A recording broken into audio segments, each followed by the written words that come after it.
revue de presse.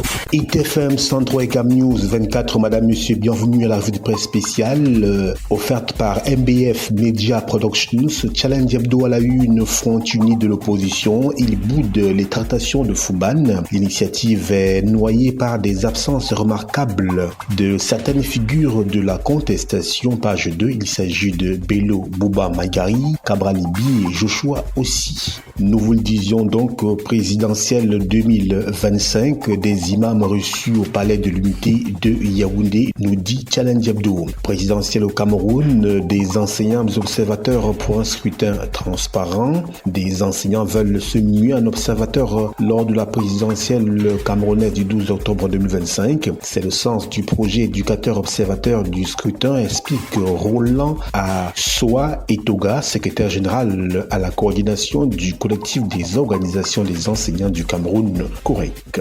Mamadou Mota clarifie la position du MRC. Pas de ralliement, notre ligne reste l'alternance. Face aux rumeurs persistantes sur un éventuel ralliement du MRC à d'autres candidatures en vue des prochaines échéances électorales, le président intérimaire du parti, Mamadou Mota, a tenu à remettre les pendules à l'heure. Dans une déclaration, il réaffirme l'unité, la discipline et les ambitions du MRC pour l'alternance au Cameroun. Présidentielle 2025, les priorités du candidat Bello Bouba Magari sont à lire dans les colonnes de Challenge Hebdo. Propos haineux, Issa Tirouma se désolidarise de son secrétaire général. Le président national du Front pour le salut national du Cameroun, FSNC, et candidat à l'élection présidentielle du 12 octobre 2025, a dit non aux attaques de sa secrétaire générale à l'encontre de Maurice Kamto et de la communauté Bamileke. Santé pour tous dans la région de l'Est Cameroun. Une campagne d'envergure lancée à Gawaboulaye le 10 août 2025 a marqué le coup d'envoi d'une initiative humanitaire majeure dans la région de l'Est du Cameroun sous le patronage de la première dame Madame Chantal Biya et officiellement lancée par le ministre de la Santé publique Dr Manaouda Malachi. La campagne de santé gratuite au Soko Akiba Mama Chantal Biya vise à apporter des soins essentiels à plus de 150 000 habitants répartis dans les 33 arrondissements de la région de l'Est Cameroun. Prévention, grosse campagne de lutte contre la rougeole, nous fait-on savoir. L'État cherche 165 milliards de francs CFA pour faire l'axe Douala-Yaoundé, nous dit Challenge Hebdo. Qualité de l'air, un atelier de validation pour préserver la santé des populations. Il s'est ouvert dans la capitale économique ce lundi 11 août 2025 en présence du délégué départemental de l'environnement du Vouri. Kamwatsa du digital pour combattre la fraude, nous dit-on. Éclairage public intelligent, 100 000 lampadaires pour 3 villes. Le gouvernement veut économiser 4 milliards de francs CFA. Véhicules, emballages et peintures européens, 60% de réduction des droits de douane. L'accord de partenariat économique APE entre le Cameroun, l'Union européenne et la Grande-Bretagne se met progressivement en place. Il s'agit bien évidemment de la 10e phase du démantèlement tarifaire prévu dans le cadre relatif à cet outil qui est donc effectif depuis le 5 août 2025. Sanaga Maritime, le MINTP a transféré plus de 6,9 milliards de francs CFA aux mairies en 7 ans. Pour défaut de conformité, le ministre des enseignements secondaires ferme 154 établissements scolaires clandestins. Histoire coloniale, le Cameroun allemand renaît dans une exposition à Douala. Affaire des 600 000 $, Emmanuel Saleh demande une enquête fédérale américaine pour la Fédération camerounaise de football. Le monde du football camerounais est secoué par une polémique financière autour d'un match amical disputé contre le Mexique. Emmanuel Saleh, avocat basé à Los Angeles, est à la tête d'une plainte visant à faire toute la lumière sur une somme de 600 000 $, environ 365 millions de francs CFA, que la Fédération camerounaise de football aurait dû dû recevoir. Bagno, un nouveau stade pour relancer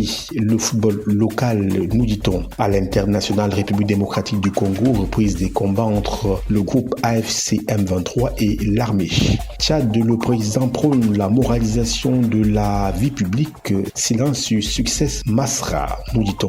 Le hebdomadaire Dikalo à la une présidentielle 2025, l'opposition et la conquête du pouvoir. L'union des forces entre les principales formations politiques est de plus en plus envisagée. Présidentielle 2025, nous disons, Bello Bouba Maïgari lancera sa campagne à Ngaoundéré. C'est dans la ville de Ngaoundéré, région de la Damawa, que le candidat de l'UNDP, Maïgari Bello Bouba, compte lancer sa campagne électorale pour la conquête du fauteuil présidentiel. Les priorités du candidat de l'UNDP, ils ont prié pour la paix au Cameroun. Bello Bouba Maïgari, candidate à la présidentielle du 12 octobre 2025 au Cameroun, décline les grands axes de son programme d'action dans les colonnes du journal Dikalo. Présidentielle 2025, l'opposition et la stratégie de conquête du pouvoir. Selon certaines sources, le candidat Paul Biya n'est plus assuré de remporter l'élection présidentielle du 12 octobre prochain, et c'est peu dit car beaucoup y voient même déjà sa chute à travers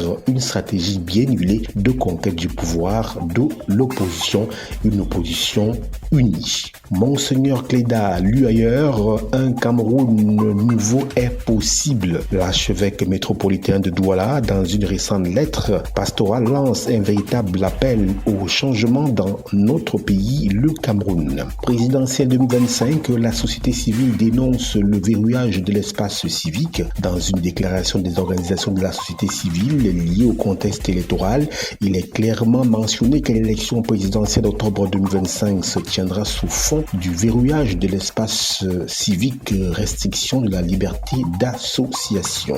Diplomatie, Macron désigne un nouvel ambassadeur au Cameroun. Il s'agit de Sylvain Riquier. Il a été nommé par le président de la République française le 7 août 2025. Il remplace à ce poste Thierry Marchand, nommé le 15 septembre 2022. Cacao camerounais, la transformation locale franchit la barre de 100 000 tonnes. Économie, respect des lois et textes, les organisations de la société civile rappellent les engagements de l'État. Elles ont observé que le verrouillage de l'espace civique, restriction de la liberté d'association viole allègrement les lois nationales et les textes internationaux dûment ratifiés par l'État du Cameroun en matière de droits humains et liberté. Revue des projets, les entreprises face à l'ingénierie de l'État, nous dit l'outil hebdomadaire Dikalo. Enseignement secondaire, 154 établissements fermés pour défaut de conformité. Le ton est donné pour la rentrée scolaire qui pointe à l'horizon au sujet du respect de la réglementation en vigueur. C'est que 154 établissements d'enseignement secondaire relevant du secteur privé sur l'ensemble du territoire national n'ouvriront pas leurs portes le 8 septembre prochain pour accueillir les élèves. La raison est toute simple, ils sont tombés sous le coup d'une décision de fermeture émanant du ministre des enseignements secondaires au motif d'exercice d'activité en marge de la réglementation en vigueur, nous dit le hebdomadaire Dikalo. Projet Smart Light in Cameroun, le Cameroun se tourne vers l'éclairage public intelligent. Gestion de l'eau potable, le Cambodge mise sur le digital pour optimiser ses services. Douala plonge dans l'histoire coloniale. Une exposition révèle l'histoire du Cameroun avec K. Il s'agit bien évidemment du Cameroun allemand. La ville de Tian, à l'ouest Cameroun, une nouvelle vitrine du développement local. Un réseau séduit par les réalisations dans la ville et une promesse de soutien accru.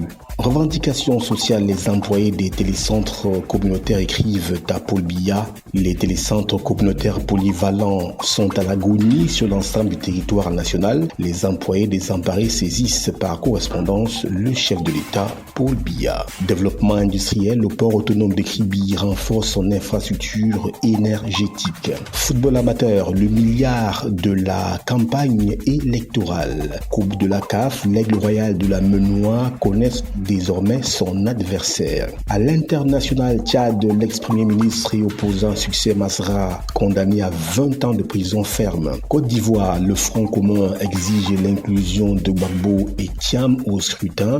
En Côte d'Ivoire, plusieurs milliers de personnes ont manifesté dans le calme ce samedi 9 août à Abidjan, dans la commune de Yopougon, à l'appel du Front commun composé des deux principales formations d'opposition, le Parti démocratique de Côte d'Ivoire, PDCI, et le Parti des peuples africains de Côte d'Ivoire, PPACI. Voilà, madame, monsieur, c'est la fin de la revue de presse spéciale sur ITFM 103 et Cam News 24 émettant depuis Garoua, offerte par MBF Media Productions.